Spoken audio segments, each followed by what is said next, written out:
Hey everyone, this is Corinna Bench, and I am coming live from Perrysburg, from the home of Bob Seaney, one of our CSA Masters. I call you a master, how about that? Bob's been one of our CSA customers for a while, and I was interviewing him a few months ago as part of my research project to kind of get behind the scenes of how our masters do so well eating our CSA boxes. And he shared with me how, oh, it's all about the sauce, Corinna, being able to create a great pan sauce. And I said, what? Tell me more about this. And so today I asked him if I could come over to his house and have him do a tutorial on how to make this amazing, perfect pan sauce, because you claim that it elevates a meal. Yes. And I am not an expert at sauce making, and so I'm pretty excited to learn from him, and I thought it would be great to share what he knows with my audience. And so today we hope that this is a great gift to you, this trick, this tip, this tool to have in your arsenal, so that you can also take a meal that you might get from our vegetable box, from the farmer's market, from the store, and then kind of throw it together and put a sauce on it and make it awesome. So before we get started, just give us a shout out if you're here, and let us know where you are coming from. If you are from out of town, if you're from another state, if you're local, I'd love to know where you are. So you can just put that in the comments. And I want to make you aware that we have all the stuff that we're going to teach you today. Bob was awesome. He gave me this incredible material, and I put it into a kind of a cheat sheet. It's a formula for the basic pan sauce. It's a one-pager. Looks real pretty, doesn't it? Yeah, it looks really nice. It's very nice. And it kind of walks through the different variations for how you can amend the formula for different things. Anyway, I put that together, and you can get that for free at sharedlegacyfarms.com/pan sauce. So check that out, and that's our gift to you, and we are going to kind of walk through that process right now. So before we start, we have to make some meat. Yes. So before we get to the sauce. So I'm going to turn it over to you now, Bob, and you're going to walk us through how we're going to start this. So today we're going to just do a quick seared skirt steak in this pan, and then what's left in the pan is called the fond, and that will be the base of our sauce. All right. So you salt and peppered that, it looks like. Salt and pepper, let it come to room temperature. Yeah, okay. Heat up your pan, add a little bit of oil, and this will splatter and smoke a little bit. So this pan has been hot. I can see that. Yes, the pan's already hot. It is. Yep. Just takes a little bit of oil. Very good. It's definitely smoking. This is just gonna. Ooh, that's really smoking. We're going to set off the fire alarm. I actually took the batteries out of the fire alarm. I was afraid that might happen. There we go. Woo! There we go. It's in there.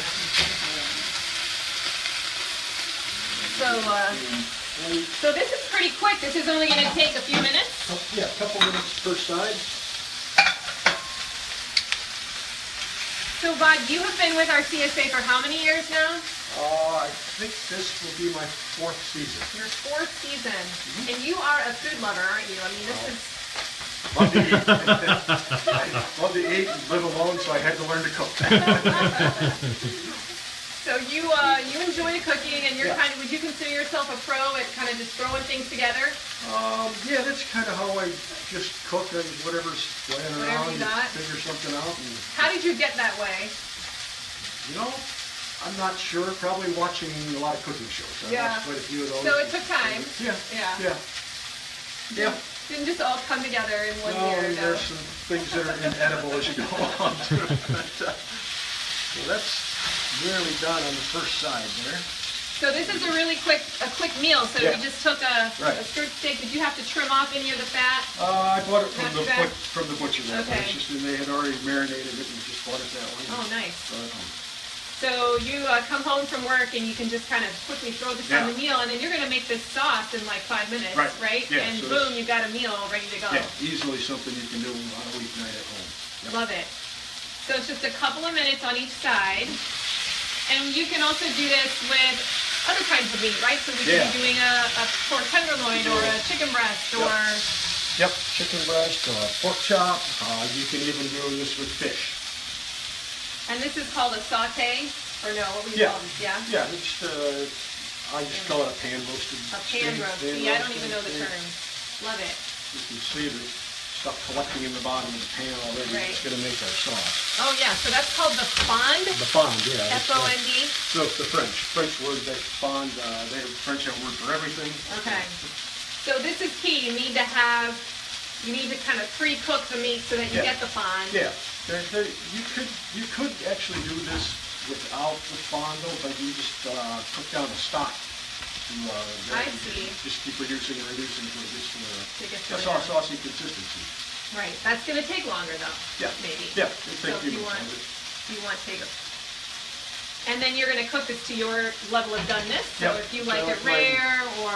Medium rare would probably... Are you kind of a medium rare guy? Yeah, or I'm you? a medium rare guy. This one's getting pretty close there. You got a thermometer, you can use that. Got it. Kind of poke the thing. Oh, he's brave. Done enough of them that you figure it out after. You know. So while we're waiting, Bob, what are some of the reasons that you joined a CSA? Because I know that you've been with us for a while. You said I like to cook, so good food starts with good ingredients. So that was the key, was to find good ingredients. Right. You can't make good food without them. And so that was kind of why I started looking that way. And I knew some friends that were in one in Chicago area. So when they really liked it, and we started growing it. Then we actually joined a little neighborhood farm. There's a lot in our neighborhood. Everyone can rent the space to grow it. Okay. Yeah, some people do that. Pretty neat. Oh, that's starting to look good. And there's a lot more fun that's starting to... Yep. We'll scrape all that stuff out of the bottom. You're going to want that scratchy stuff on the bottom, right? That's the key? Yep. Now, does it matter what kind of pan you use? Could I use a non-stick pan, or are you not going to get the same? Yeah, you could. You won't get the sear and the browning like this, quite like that. Yeah. Okay. Yeah. So it could be a cast iron skillet. Absolutely. Okay. A cast iron skillet would be a great option. Okay. That takes a while to heat up too. You have to. Yep. So it's important to preheat this pan before you sear it. Yeah. That's what's going to make the... Otherwise, it'll just kind of steam and turn. Right, and you want that fond. You want that stuff in there to crystallize. So that's important to make sure that you preheat that pan before you start, or you're not going to get these things we're going to scratch off here in a second. Oh yeah, that is looking really good. So after we finish baking this, we're going to let it rest. You want to talk about why that's so important? Why you have to have meat resting? So you can even try this at home yourself. If you cut a steak and cook a steak and you cut into it immediately, you see all the juices will run out. Will come right out, yeah. If you do it this way, you cut it after it, you'll see the juices don't run out. So it reabsorbs the juices into itself so it doesn't dry out. Yeah, so it'll be a better tasting meat experience. Yep. I know I made that mistake when I was an earlier cook. But I did not know you were supposed to let things rest after you cook them. It's about like a 5-minute, 10-minute rest? Yeah, What's it? Yeah, just enough. It's not just enough time to make this pan sauce. It just makes it perfect. So you don't want to take meat and just throw it right on your plate and cut right into it. Yeah. It's kind of the same thought behind grilling too, right? You're supposed to let your meat rest after you grill it. Don't eat it right away. Wait 10 minutes so that those juices can redistribute. Right. Okay, all right, are we ready? Yeah, I'm going to... Oh, he's already got... Oh my gosh, look at that. Ouch, that's a little warm.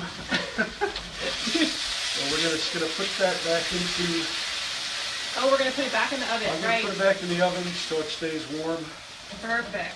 And this is going to, like we said, the juices are going to start redistributing. I'll stick this back in here? Yep. Okay. Perfect. That is at a low temperature right now, right? It's actually, I just warmed it up and just turned it off then. Yeah, you're just trying to keep it warm. Okay, so this here we go.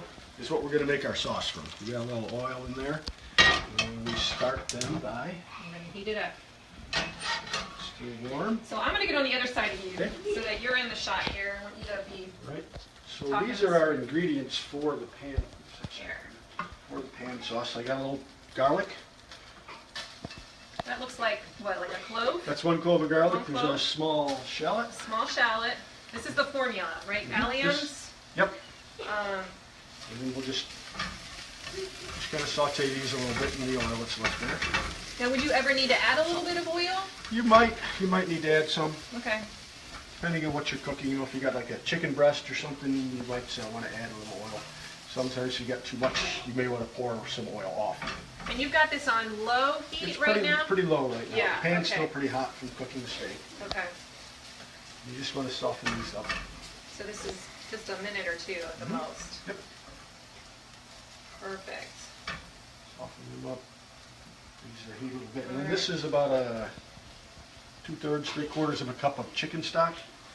I actually found a no salt chicken stock, which is what I'm using today. Or make your own stock. As you concentrate this, it gets a lot more salty. So we actually salted the steak very lightly to start with. That's about a cup, isn't it? Yeah, a little less than a cup. So we could use vegetable stock too if you wanted to. You could use vegetable stock, anything, yes. Yeah. Okay. Whatever you like. So once the alliums have sort of Softened up a little bit. softened, then you're going to add this in there. Now it looks like you're scraping. You're Yep. trying to get that. Yep. This is what they call deglazing the pan. And we're just going to let this boil a little bit and cook down somewhat so it comes pretty. Sauce. I would just double this, right? Or would you need to have? How would you deal with the lack of? Yeah, you would just add more liquid. Okay.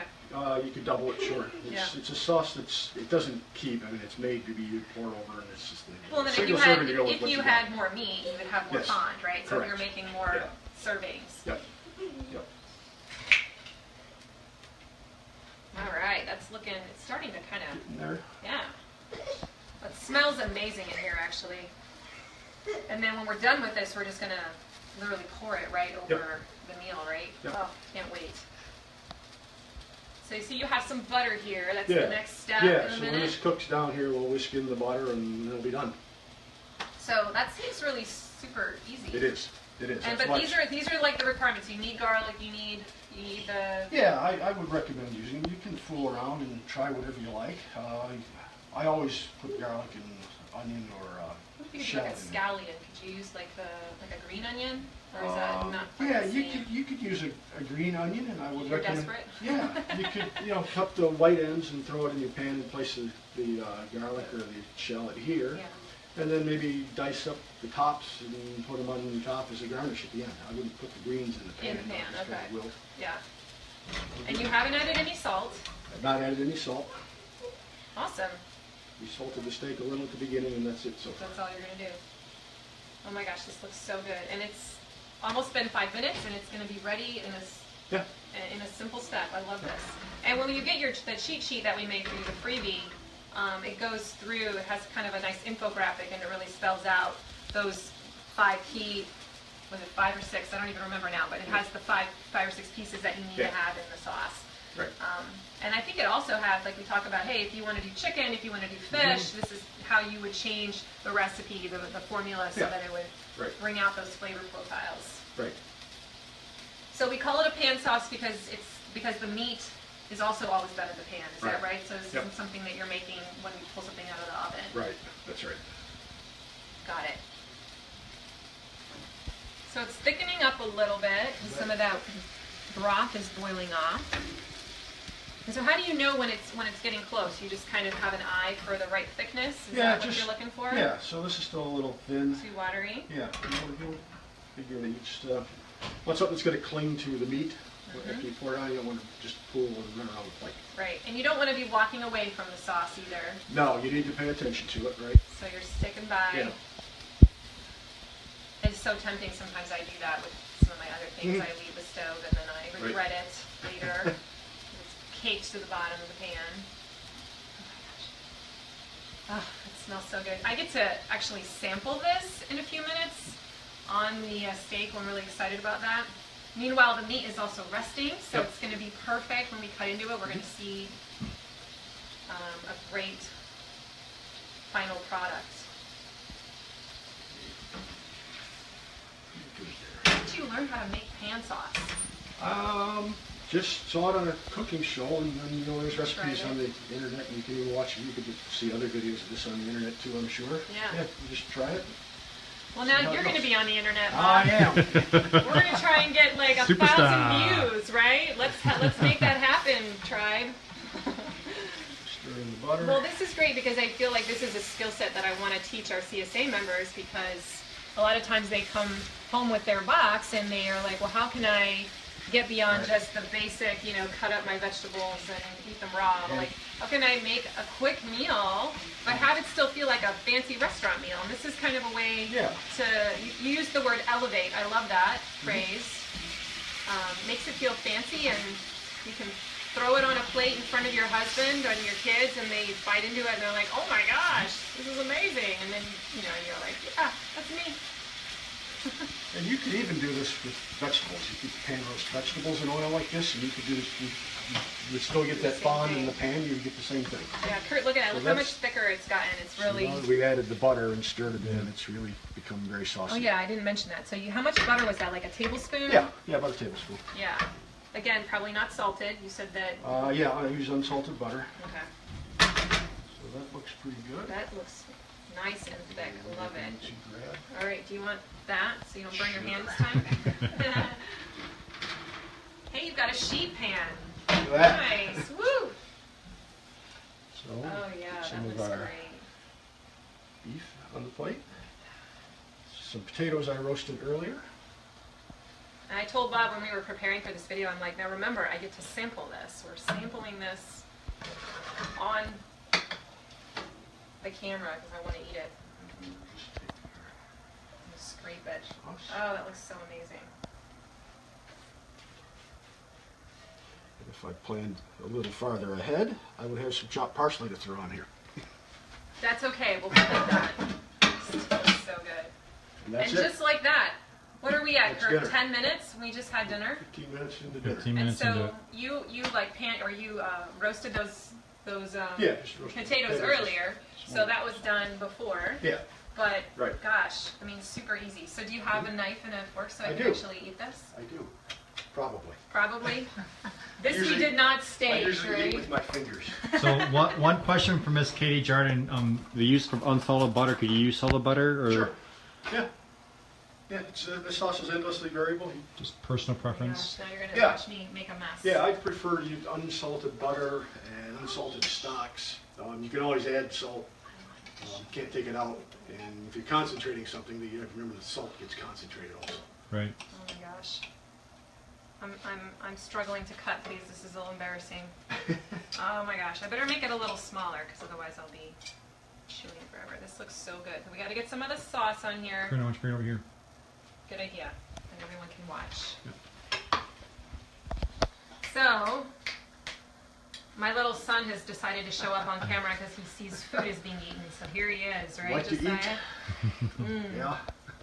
Oh my gosh. So there it is. Wow. That is amazing. And assuming the recipe from that Corinna has for y'all, you can add red wine or white wine. If you do fish, you can use some white wine in place of some of the stock. They give you a little acidic, or even some lemon juice, something a little acidic in there helps. What if I keep eating it? What? I should stop eating right when we have more to do. This is amazing, and this was so easy. Yeah. And I guess what I didn't realize was that it all starts with the fond. So you Right. really have to, Yeah. you know, kind of plan for that. Mhm. Put it in your pan sauce. Oh my gosh, put it in your pan. Okay, well I'm gonna eat more of that later. Okay. So again, that freebie, if you want to see the formula all spelled out on one piece of paper, it's sharedlegacyfarms.com/pan sauce. You can download that for free, and that's kind of our gift to you. But before we go, you also kind of share with me that he's just the sauce maestro, right? So we're going to teach now how to make a couple of Mexican sauces that are super easy. Yeah. Let's move this guy. Got Let's it. see if I can. That's about as far as he's going to go. So Okay. here we go. So walk us through that process here. Okay. So this is just made with some fresh herbs and things like that. I have. There we go. And this, the recipe for these sauces, I think we're just going to do one, but there's 4 that he shared with me. And we're going to, I've actually already put it on our website on a blog post, but we'll give you the link to where that is so you can find it in the comments later. Okay. So All what I right. have here is just parsley. Okay. Hey, there's your that's parsley. Cilantro. No, cilantro. That's Cilantro. a bunch of cilantro I washed Oh, yeah. earlier. Oh, I'm thinking of Marissa Rojas right now. How much she loves Marissa. cilantro. She's one of our members. It definitely has that soapy smell. That's a lot of cilantro, too. Yeah, it's one bunch. It's mixed about a pint of sauce, and then just cut off the real thick stems. Yeah. Throw all that in your food processor. This is a nice food processor. Very large. Thank you. I got a couple of jalapenos. Throw those in there with the. So those look like they were already. Yeah, I roasted these yesterday. You can use raw ones too if you like. I just kind of roasted them in a And they've got the skin on them. And you can peel the skin if you want, but we're gonna blend all this down. You won't even know it's on doesn't there. matter. And then I dry roasted some garlic also. So Okay. you just put this on a hot pan until it gets a little blotchy and soft, and then you peel it. And you roast it in its skins. So that was some prep. You could even do this several days earlier, Oh right? yeah, And then yeah. just Yeah, this whip it sauce, out. right, this sauce will actually keep in your fridge for more than a month. Perfect. So it's a really nice thing to just have Yeah. in hand. And you can make so it's going to make a pretty big batch. I think you said it was a pint. Yeah, let's make about a pint. And then you keep pulling it out. So we also have some oil standing by over here. There you go. And we're not even going to cook this, right? This is just all. This is all just fresh herbs and processed. ingredients. Yep. It's almost like a pesto, isn't it? It's almost like a pesto. Yeah. It's, no cheese or nuts. A little bit of salt. This is some salt he's putting in. We'll have to speak a little louder because of the machine. Salt. Perfect. Good. Was that kosher salt? That looks like Some kind of sea salt, yeah. sea salt. The thicker variety. And it's done. Wow. 30 seconds. Oh, yeah. We got a little bit of a stray there. Ah, there you go. You want to do a bird's eye view of this, Kurt? It looks gorgeous. You see that? Look at that bright color. It just really pops. So again, that recipe for this, what's this one called? The name of this sauce? The green chili adobo. Yeah. Okay, this is the green chili adobo sauce that we just made, and it is on our website. I'll give you the link. Yeah. We have It's a really beautiful, and this is good on lots. You would be amazed on how versatile this sauce is. Now this is going to be a little spicy, isn't it? Spicy. I Because had of two those jalapenos. jalapenos. So if you didn't want it to be as spicy, Yeah. you would just still roast it, but you would remove Yeah. some of the seeds, Yeah, right? you could remove the seeds or just use a few. I'm a little afraid because spicy's. Do it. I'm waiting for it. Oh yeah. No, here comes the heat. So if you use Kurt's jalapenos, which are very nicely spiced, you will have a very nicely seasoned sauce. These are from the grocery store. They aren't as hot as they usually Quite And are. what's funny is that the jalapenos are actually not super popular. We always have that out on the extras table, Yeah. right? Oh, Because yeah. not everybody likes them. And so if you do like them, you can go to town and take like 10 of them, and take them home, and you can roast them and have them ready to go. This is spicy. So if you're not a super spicy person, take out some of those seeds. That's good. That's really good. So this was the Mexican chili, Yeah, green chili adobo. adobo sauce. And the other day I made a pot of beans, and I like this sauce just over my beans. So this is again another like golden moment here because it never occurs to me just pre-make a pot of beans and have it just sitting in your fridge waiting to go. Now these were dried beans. You actually I start You with want to dried talk beans. about how you made that real quick? So which bean did you use? I There's so don't many different remember ones. what those are. I buy most of my beans online from Rancho Gordo, which means Fat Ranch. And they have probably 30 or 40 varieties of heirloom beans. Oh, heirloom beans, awesome. Yeah, so all you do is the beans, and you just, and I don't bother pre-soaking or anything. Just throw them in the pot, cover them with water, and you bring them to a boil. Then you can add onions and garlic and whatever other seasonings you want, and let them just so they cook down somewhat and gets out. Takes about 3 or 4 hours. 3 or 4 hours, Yeah. so not something you would do that on the weekend. Yeah, right. Which is why it's great to make a big pot of them, and they last you the week then. Right. Yeah.